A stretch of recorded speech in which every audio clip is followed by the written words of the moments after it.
새벽기도 오신 여러분들을 주님의 이름으로 환영하고 축복합니다. 오늘 본문의 말씀은 14절에 보면 히스기야가 이제 기도를 하게 되죠. 보면 처음 18절은 어떻습니까? 오늘 본문은 19장인데 18절에 이제 랍사게가 조롱을 하게 되죠. 엄청난 조롱을 하게 됩니다.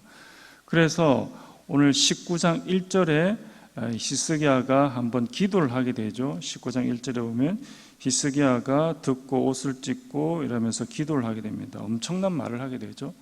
기도를 하고 어떻습니까? 그 기도를 듣고 이제 이사야에게 사람을 보내니까 이사야가 이 왕에게 히스기야한테 편지를 보내게 되죠. 그래서 편지 내용이 오늘 본문에 있는 말씀처럼 왕이여 두려워하지 마소서, 이 아수르 아무것도 아닙니다 라는 그 편지를 히스기야가 받게 되는 거죠. 얼마나 마음 든든합니까? 18장에 랍사게가 조롱하고 히스기야가 베옷을 찢으면서 19장 1절에 기도를 하게 됩니다. 기도를 하게 되고 그리고 이사야 편지를 받는데 안심하소서, 하나님께서 당신을 도우실 것이고 아수르는 결국 멸망하게 될 것입니다 라는 그 편지를 받게 됩니다. 그런데 어떻습니까? 그 편지를 받았는데 상황은 여전히 똑같습니다. 그 편지를 받고 18만 5천 명의 아수르 군대는 여전히 예루살렘을 둘러싸고 포위하고 있습니다. 그런 일들이 또 발생하게 되죠. 또 어떻습니까? 아수르가 편지를 보내는데 랍사게의 조롱의 편지와 버금가는 그런 편지를 보내게 되는 거죠. 성전에서 기도하는 이사야가 있지만은 상황이 더 나빠진 것처럼 보이지만은 하나님께서 이미 활동하고 계신다라는 것을 보여줍니다. 무슨 말씀이냐면 오늘 본문의 말씀에서 랍사게가 이제 조롱을 하고 히스기야가 19장 1절에 기도하고 그 다음에 이사야가 편지를 보내면서 안심하소서 하는데 그 안심의 내용과는 다르게 아수르가 여전히 18만 5천 명에 공격하는 그런 상황들을 보내게 됩니다. 그런데 이 히스기야가 놓치고 있는 부분이 있어요. 어떤 놓치고 있는 부분이냐면 히스기야가 하나님께 기도하지 않습니까? 그리고 이사야가 안심하라고 편지를 합니다. 그런데 그 말이 정확한 편지입니다. 왜냐하면 히스기야는 이 상황을 모른다는 거죠. 뭘 모르냐면 히스기야가 기도하고 이사야가 안심하라고 했을 때 그 순간에 이 아수르 산헤림이 그 예루살렘을 떠나게 됩니다. 왜냐하면 예루살렘을 공격하려고 하는데 어떻습니까? 공격을 하려고 하는데 갑자기 림나 외부 지역에서 림나라는 그 나라가 이 아수르를 친다는 거죠. 그러니까 예루살렘 공격하려고 하는 이 산헤립이 급하게 그 예루살렘을 떠나게 됩니다. 떠나게 돼서 림나와 한참 싸우고 있는데 또 구스, 오늘날 에디오피아죠. 에디오피아가 또 공격을 하는 거죠. 그러니까 이 예루살렘을 공격하려고 하는 그 랍사게, 그 랍사게까지 어떻습니까? 이 예루살렘을 떠나서 산헤림, 그 왕을 마주해서 이 림나와 구스와 싸우게 되는 그 형국이죠. 근데 이것을 히스기야는 전혀 모른다는 거죠. 그러면서 오늘 본문의 말씀에 있는 것처럼 어떻습니까? 그 예루살렘을 떠난 이 아수르 왕 산헤립이 그곳에서 편지를 쓰게 되죠. 어떤 편지입니까? 히스기야한테 너 그래도 되겠어? 너 나와 싸워도 되겠어? 너는 죽을 거야. 봐봐, 너 주위에 여전히 군사가 많잖아. 나를 대적한 사람들 한 사람도 살아남지 못했어. 이 편지를 이 히스기야한테 주는 거죠. 그래서 히스기야가 그 편지를 받아보니까 상황은 여전히 변화되지 않는 거지 않습니까? 근데 히스기야는 그 배후의 사정을 전혀 모른다는 거죠. 기도를 해서 하나님께서 응답을 하셨는데 히스기야는 그 배후의 사정을 전혀 모르는 거죠. 그러니까 이 아수르가 참 머리가 좋다는 거죠. 자기가 빠지고 또 어떻습니까? 군대 장관 랍사게도 빠지면 위태위태하니까 자기들이 있는 척하면서 이 협박의 편지를 이 히스기야한테 쫙 하고 하게 되는 거죠. 그래서 이 협박의 편지를 받고 오늘 본문의 말씀에 14절에 보면 히스기야가 사자의 손에서 편지를 받아보고, 이 사자의 손은 그 랍사게 압수르가 보낸 편지입니다. 적군이 보낸 편지를 받고 여호와의 성전에 올라가서 히스기야가 그 편지를 여호와 앞에 펴놓고 하면서 한 번 더 기도하게 되는 그 대목이다라는 것이죠. 좀 이해가 되시죠? 오늘 이렇게 돌아간다라는 것입니다. 사랑하는 성도 여러분들, 오늘 본문의 말씀은 어떻습니까? 기도를 한번 하면 하나님께서 진행을 시킨다. 그 기도가 하나님 마음에 합한다면, 또 하나님 뜻에 합한다면 하나님은 주저없이 그 일을 실행하는 거죠. 그런데 히스기야는 그 기도 또 이사야의 편지를 의심하는 거죠. 왜? 상황은 여전히 그래 되어 있으니까. 그런데 하나님은 어떻습니까? 이미 배후에서 기도 응답을 시작하신 거죠. 아수르가 치려고 하니까 외부 세력을 막 동원해서 그곳에서 아수르 사내림과 랍사기를 떠나게 만드는 그런 역할을 하나님께서 감당하게 된다라는 거죠. 이처럼 기도는 위대한 능력, 또 하나님께서 우리의 기도를 통해서 하나님의 일을 하시는 거죠.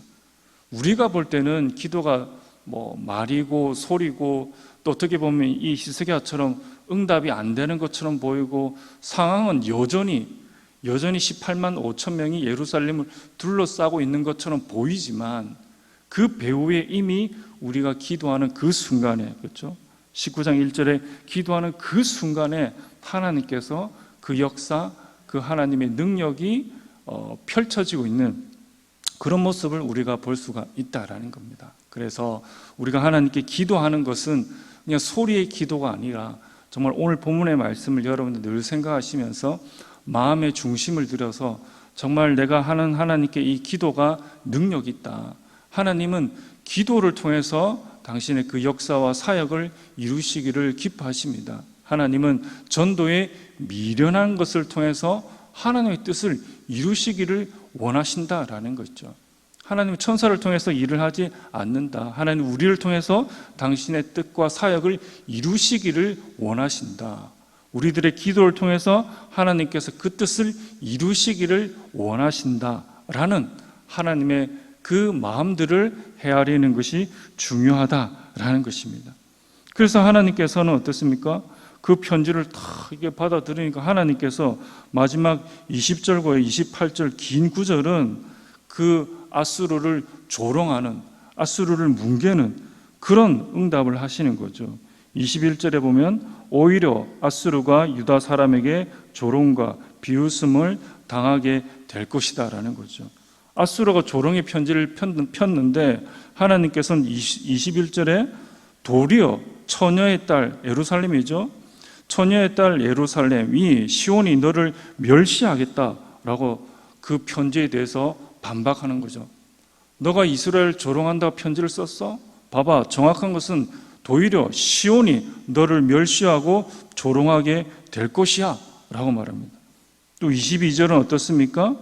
내가 누구를 꾸짖느냐? 너가, 아수르입니다. 너가 22절에 누구를 꾸짖었으며 비방하느냐라는 거죠.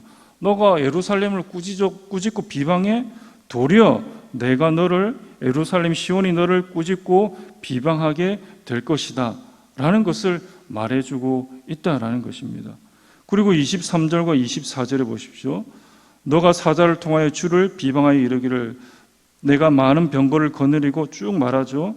그들이 23절과 24절에 보면 엄청난 일들을 많이 하게 되죠. 여러 이방 민족들을 공격하게 되는 거죠. 그런데 그것이 너의 힘 때문에 된 것이 아니다 라는 것을 오히려 이 편지를 통해서 반박을 하는 거죠. 너의 힘 때문에 이것들이 있은 것이 아니다. 25절에 보면 너가 듣지 못하였느냐 이 일은 내가 태초부터 행하였다. 옛날부터 정했다라는 거죠. 25절에 보면. 그러니까 너가 힘이 많아서 우쭐거리면서 여러 이방민족을 다 거느리고 다 물리치고 무찌르고 했는데 그것이 너의 힘 때문에 된 것이 아니고 25절은 무엇이라고요? 이 일은 내가 태초부터 행했다. 하나님께서 태초부터 계획한 일이다. 옛날부터 정한 일이다 라는 거죠. 그러니까 너 교만하면 안 돼 라는 겁니다. 너의 힘 때문에 그렇게 된 것이 아니야 라면서 하나님께서 말씀을 하고 있다라는 것이죠. 결국에는 하나님께서 교만한 그 아수르를 오늘 27절과 28절의 말씀처럼 나는 내가 한 모든 일을 다 알고 있다. 그래서 내가 너의 교만을 28절에 넣으죠. 내가 내게 향한 분노와 내 교만한 말이 내 귀에 들렸다 라면서 내가 갈고리를 내 코에 꿰고 재갈을 내 배에 물려 너를 오던 길로 끌어 돌이키리라. 노예처럼 하겠다라는 거죠. 하나님께서 이렇게 엄중한 심판을 행하신다라는 겁니다. 히스기야 한 것은 무엇입니까? 기도죠, 기도. 히스기야 한 것은 하나님을 향해서 기도를 한 것입니다. 그런데 히스기야 입장에서는 이 기도가 약하다라고 생각할 수도 있어요. 상황은 여전히 그래 되었으니까. 그런데 그 기도 이후에 배후에 하나님께서 일 처리하는 모습이 정말 일목요연하고 조리 있게 처리를 하고 도리어 그 편지를 반박하면서 조롱하느냐? 조롱하고 너희 힘이 많으냐? 이건 내가 태초에 정한 것이야. 너희 힘이 아니야. 라면서 도리어 하나님께서 그 아수르를 무찌르는 그런 놀라운 일들을 오늘 본문의 말씀에서 우리는 볼 수가 있다라는 것입니다. 사랑하는 성도 여러분들, 이처럼 기도는 많은 군대보다 그것을 비교할 수 없을 정도로 큰 능력과 힘을 발하고 있다는 거죠. 히스기야가 기도하지 않고 자신의 군사력, 우리를 에워싸고 있는 군대가 18만 5천 명인가?